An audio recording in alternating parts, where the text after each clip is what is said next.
REED-BBS, BBS, UFC 305.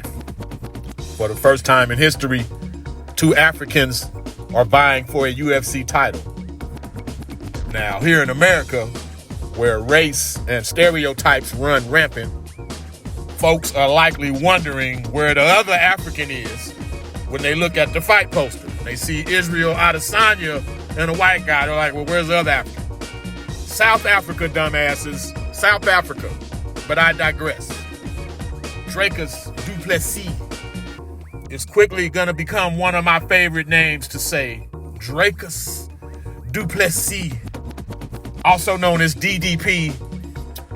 For lack of a better term, he's the white African on the poster that you see in this video.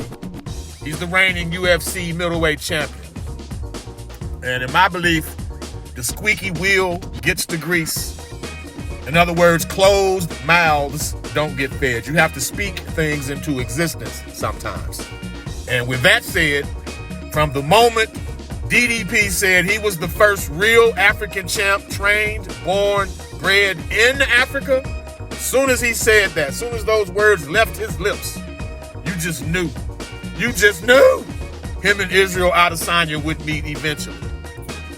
They were scheduled to meet at UFC 293. Du Plessis was injured. Sean Strickland steps in.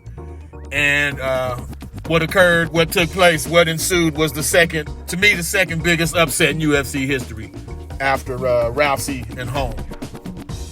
And IZZY, he cited a busy fight schedule leading up to Strickland as part of why he lost, and he said it was just not my night. When it's not your night, it's not your night. I don't give a damn.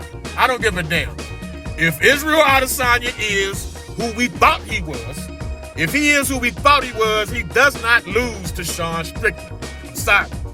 So is he or ain't he? Is Izzy it or is Izzy ain't it? Who is you, Izzy? Who are you? Du Plessis will tell us. Du Plessis beating Robert Whittaker as impressively as Izzy did.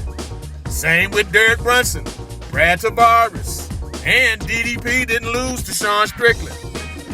Du Plessis got a hero's welcome when he brought the belt back home to South Africa. Some training footage. I see his trainer tasing motherfuckers and shit. Like, what the fuck, bro? I don't even want to watch sparring in that gym. Fuck around, get tased and shit.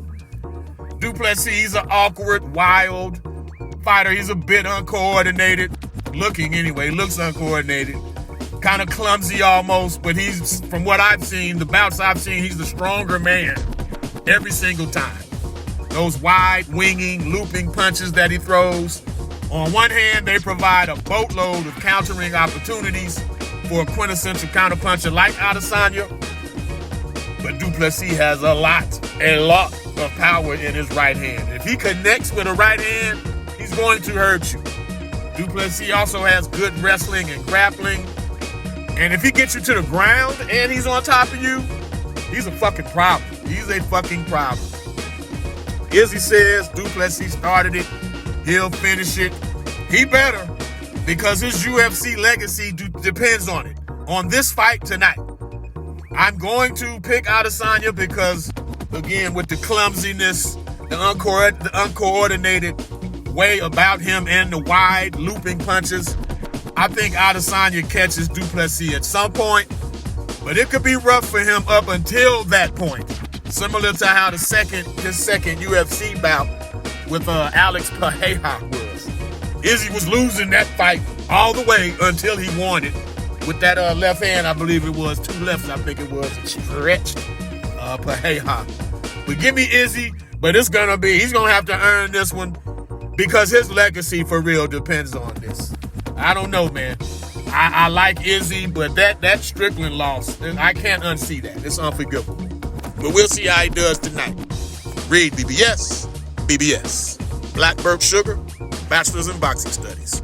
Television! Red Sanford of the Fistic Arts. When all is said and done, there's nothing left to say